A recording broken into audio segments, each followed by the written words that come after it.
some taking snapshots of their ballot papers.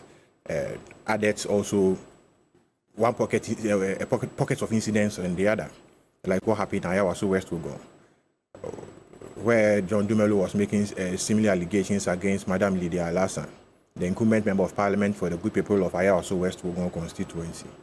And it is not new. Mr. John Dumelo is fond of attacking the eminent member of parliament for Ayawaso West Wuogon. This is not the first time. So we wouldn't consider this as part of the occurrences because it's a stock of trade that he always goes after the woman. And we believe that as enlightened as the good people of Ayawaso West Wuogon constituency are. Do you stay in the constituency as well?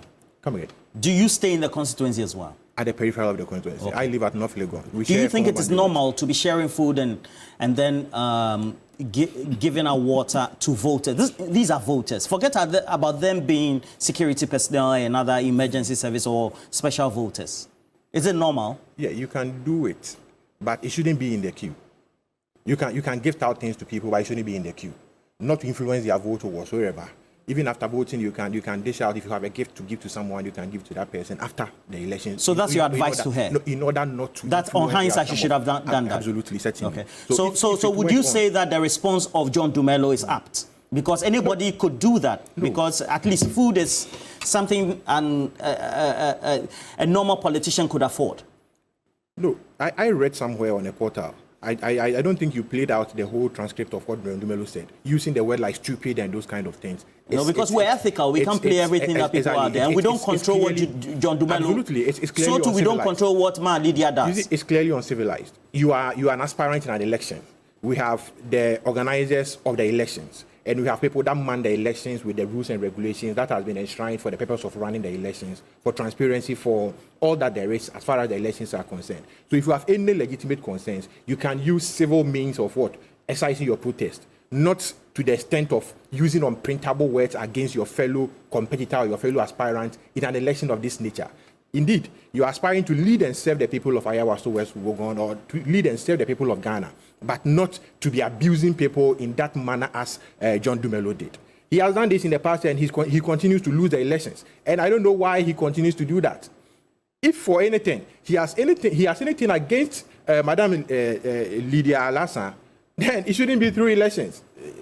He can go after her in whatever forum that he wants. But if it's because of serving, or seeking the opportunity to serve the good people of Ayawaso West Wuogon constituency, and any opportunity given, Mr. John Dumelo wants to use that means to attack the woman's integrity, to attack the woman's credibility, to even use unprintable words against this woman. It is clearly unfair, it is clearly unethical, and he must refrain from this act, which is grossly improper as a person seeking to occupy the higher office of Member of Parliament that we clearly term as an honorable Member of Parliament in this republic. Certainly let us condemn that. So your position is that you go ahead, at least flout regulations, even if you don't flout the regulations, behave unethically, and then when there's a response, you say that somebody is being uncivilized. The response, two wrongs does not make a right. I don't understand. Explain to me. You are the legal practitioner. Two wrongs. Which Probably wrongs? The person that you know that you cannot dish out gifts within. You mean Lydia Alhassan, the experienced member of parliament, doesn't know? Sometimes you may you may forget yourself in some instances. You get it. So really, yes, you can forget yourself. Yes, you know elections. Elikem is here. Don't hire a lawyer, please. No, I'm not hiring a lawyer. We are all partakers in this. You mean politicians? Yes. And sometimes you may do certain actions or you may conduct yourself in a certain way. At the end of the day, you refrain from that. You feel bad having gone into that tangent, but it is not of you. Sometimes my brother could go, and I know Elikem as I know him.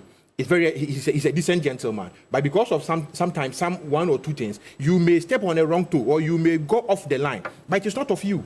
You may do an introspection of yourself and say, oh, this thing, if I had my own way, I wouldn't have repeated this exercise again. We are humans. No matter what, if you err, you must find appropriate means of correcting yourself or say, I'm sorry. And if someone erred, you must also find a decent way of prompting the person that this is a grave error. Let us not repeat these things. Because we are building a democracy for a state, and not for ourselves alone. It is for the state, and for posterity to come and inherit.